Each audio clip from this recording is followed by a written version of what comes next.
Hello everyone, welcome to my channel. I hope you all are great.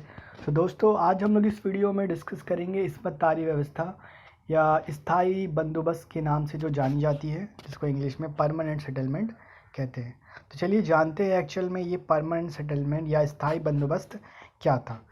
जब अंग्रेज़ों को बंगाल की दीवानी प्राप्त हुई, यानी उन्हें खेती करने पर और वहाँ पर जितना भी जो उपज होगी उसका जो टैक्स होगा वो उनके ज़िम्मे था, वो उसका टैक्स लेंगे। ठीक है, तो इसको बोलते हैं दीवानी प्राप्त होना। मतलब वहाँ की जितनी भी जिम्मेदारी है वो मिल जाना, इसको हम बोलते हैं दीवानी प्राप्त होना। तो जब अंग्रेज़ों को बंगाल की दीवानी प्राप्त हुई, वहाँ की लगान व्यवस्था एक मुश्किल बनी हुई थी। यानी वहाँ का जो लगान है वो कैसे लगा जाए, क्योंकि वहाँ पे जो ज़मीनें थी वहाँ पे डेरिवेशन बहुत था, अलग अलग तरह की ज़मीनें थी। ठीक है, जिस पे अलग अलग तरह के टैक्स लगते थे। तो हर एक टैक्स हर एक फसल पर अलग अलग तरह के, क्योंकि सब फसल का प्रॉफिट और लॉस अलग तरीके से होता है।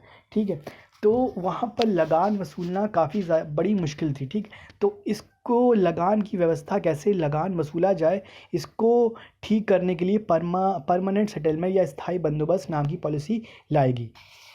तो क्लाइव के दोहरे शासन में लगान इकट्ठा करने का काम हिंदुस्तानी अधिकारियों पर ही छोड़ दिया गया था। फिर से इसकी जांच के लिए ब्रिटिश निरीक्षक नियुक्त हुए। इससे भी फ़ायदा ना हुआ। फिर वॉरेन हेस्टिंग, जिसका पोस्टर आपने ऊपर देखा था, फिर वॉरेन हेस्टिंग ने ठेकेदारी से लगान वसूलने का काम ठेके पर दिया। लेकिन सबसे ज़्यादा बोलने वाले का भी ज़मीन में क्योंकि स्वार्थ होता था, इसलिए वह किसान से ज़्यादा लगान चूसना चाहता था। किसानों का शोषण होने लगा। किसान खेती करना बंद करने लगे। संचालक मंडल ने कार्निवालस को हुक्म दिया कि पिछले सालों के लगान के आधार पर ज़मीन 10 सालों के लिए ज़मींदार को दे दी जाए, और अगर वह प्रयोग कामयाब हो तो इसी बंदोबस्त को स्थायी बंदोबस्त का सुझाव दिया जाएगा। यानी 10 सालों के लिए हम क्या करते हैं, जिसकी ज़मीन है उसको दे दी जाती है। ठीक, और फिर उससे लगान वसूला जाता है। फिर वो हमें 10 सालों बाद या हर साल जो लगान होता है वो देता है। कोई स्थायी करने का सुझाव दिया। 10 साल बंदोबस्त किया गया और इसकी कामयाबी को देखते हुए सन 1793 ईस्वी में स्थायी बंदोबस्त लागू कर दिया गया। देखिए, स्थायी बंदोबस्त करने की लागू की जो डेट है वो 1793 ईयर था। ठीक है, 1793 ईयर में। इससे पहले 10 सालों का ट्रायल चला था। फिर 1793 में इसको परमानेंट कर दिया, यानी स्थायी कर दिया, जिसको हम स्थायी बंदोबस्त कहते हैं। बंदोबस्त में निम्न व्यवस्था लागू हुई। अब इस बंदोबस्त में क्या क्या थी, क्या क्या व्यवस्था होती थी, ये हम देखेंगे। ज़मींदारों को ज़मीन स्वामी स्वीकार कर लिया गया। ज़मीन पर उनका आनुवांशिक अधिकार मान लिया गया, यानी उनका जो अधिकार है वो पैतृक है, वो उनकी पुश्तों की है, तो उन्हीं का अधिकार होगा। उनके लगान देते रहने की हालत में उन्हें भू स्वामित्व से अलग नहीं किया जा सकता था। यानी जब तक वो लगान दे रहे हैं वो उसके मालिक रहेंगे। ज़मीन पर इस तरह उनका सीमित अधिकार स्वीकार किया गया। सरकार से किसानों का डायरेक्ट संबंध नहीं रह गया, बल्कि ज़मींदार बीच में आ गए। ज़मींदारी के लिए लगान निश्चित कर दिया गया। ज़मींदारों का मजिस्ट्रेट और पुलिस काम खत्म कर दिया गया। स्थायी बंदोबस्त के गुण और कमी। अब दोस्तों देखिए, स्थायी बंदोबस्त के क्या गुण थे, क्या कमियां थी, वो हम देखेंगे। मेरिट्स और डिसमेरिट ऑफ परमानेंट सेटलमेंट। तारीखकारों ने इस स्थायी बंदोबस्त के संबंध में परस्पर विरोधी मत व्यक्त किए हैं।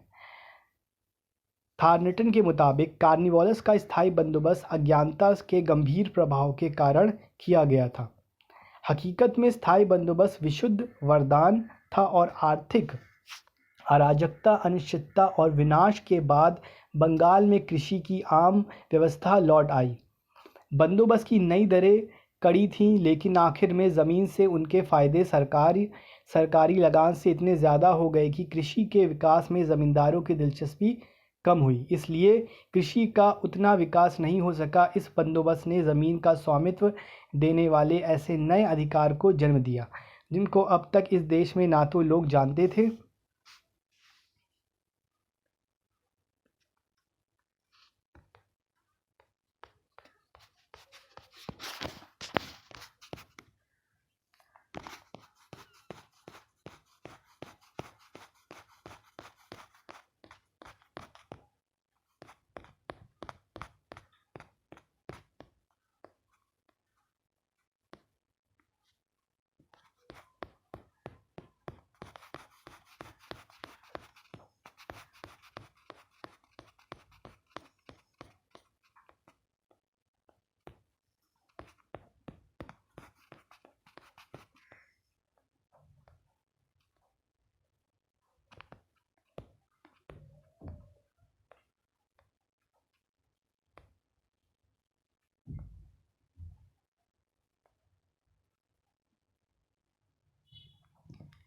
तो हम कहाँ पे थे?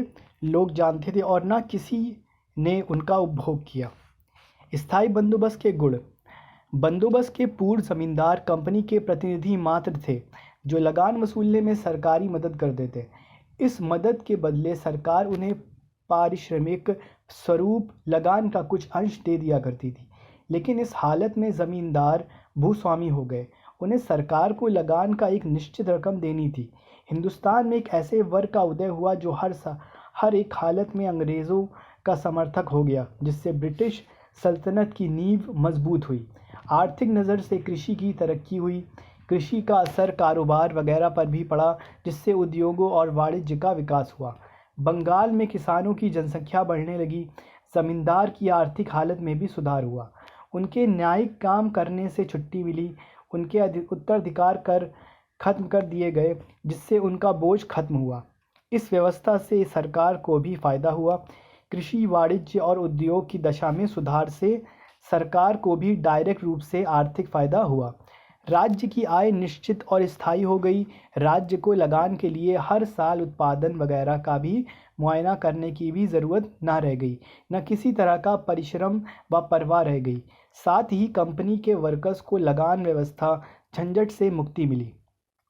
अब कंपनी ज़्यादा पूरी तरह से देश के न्याय प्रशासन और अपने कारोबार के लिए अपने को लगा सकती थी। इसलिए स्थायी व्यवस्था से कई फायदे हुए। सन 1857 के बगावत के वक्त इन जमींदारों ने अंग्रेज़ों का साथ दिया। इसलिए सेटनकार ने ठीक ही कहा था। स्थायी बंदोबस्त के राजनीति के फायदे ने इसकी आर्थिक बुराइयों का संतुलन किया। स्थायी बंदोबस्त की कमी। अब स्थायी बंदोबस्त की दोस्तों कमियां क्या थी, ये देखिए। स्थायी बंदोबस्त से कंपनी को राजनीति के फायदे मिले। हिंदुस्तानी ज़मींदारों का वर्ग अंग्रेज़ी सरकार का समर्थक बन गया, लेकिन इस व्यवस्था ने खुद ज़मींदारों को फ़ौरन नुकसानदेह ही साबित हुआ। हालांकि लगान की दरें निश्चित कर दी गई, लेकिन वे दरें ऊंची थीं। बहुत से ज़मींदार इस ऊंची दर से लगान का भुगतान नहीं कर सके। लगान अदा न कर पाने के कारण इसी वक्त सेल लॉज के मुताबिक बहुत से ज़मींदारों की ज़मीन हड़प ली गई। बिक्री कानूनों की सख्ती के कारण बंगाल के प्राचीन अभिजात्य वर्ग को आखिरी धक्का लगा। जो ज़मींदार लगान अदा कर पाने में कामयाब हुए, उन्होंने भी कृषि विकास में खासी दिलचस्पी नहीं ली। वे कलकत्ता, बर्दवान वगैरह प्रदेश के मेन केंद्रों में रहते थे। किसानों और मजदूरों से प्राप्त आय पर निर्वाह करते थे। इस तरह वे अनुपस्थिति भूस्वामी लैंडलॉर्ड बन गए। इस बंदोबस्त में रैयतों की पूरी उपेक्षा की गई। उनको भूस्वामित्व के अधिकार से वंचित कर ज़मींदारों की दया पर छोड़ दिया गया। उनकी अधिकार रक्षा की बंदोबस्त में कोई व्यवस्था नहीं की गई। बंदोबस्त सिर्फ ज़मींदारों के साथ किया गया। आवाम के अधिकार के बारे में भी ज़मींदारों के अधिकार के कई तरह की ही बंदोबस्त में व्यवस्था होनी चाहिए थी। ज़मींदार रैयत को कभी बेदखल कर सकते थे। ज़मींदारों को लेखा जोखा रजिस्टर वगैरह रखने का निर्देश था, लेकिन इस तरह के रजिस्टर पूरी तरह रखे नहीं जा सके, बल्कि ज़मींदारों ने भी किसानों को पटनीदारों के हाथ सौंप दिया, जो उनसे अधिक दौलत लेकर उन्हें चूसने लगे। ब्रिटिश न्यायालयों से उनकी हिफाजत हो सकती थी, लेकिन आवाम की दरिद्रता, चरित्र की सादगी वगैरह के कारण कानूनी सबूत के ज़रिए अधिकार साबित करने में काफ़ी मुश्किल हुई। इस तरह हिफाजत की ये प्रक्रिया भी रैयत के लिए अनुपयोगी और झूठी साबित हुई। इस तरह रैयत चुपचाप, अधिकार विहीन हो दूसरों की मर्ज़ी पर रहने वाला किसान हो गया। तो दोस्तों, ये रही थी आपकी स्थायी बंदोबस्त परमानेंट सेटलमेंट की खामियां और गुण। आई होप दोस्तों आपको ये वीडियो अच्छी लगी होगी। अगर वीडियो अच्छी लगी है तो इस वीडियो को लाइक करें और ऐसी ही वीडियो अगर चाहते हैं हिस्ट्री पर तो इस चैनल को सब्सक्राइब करें। तब तक के लिए अपना ख्याल रखिए। Till then take care, good bye.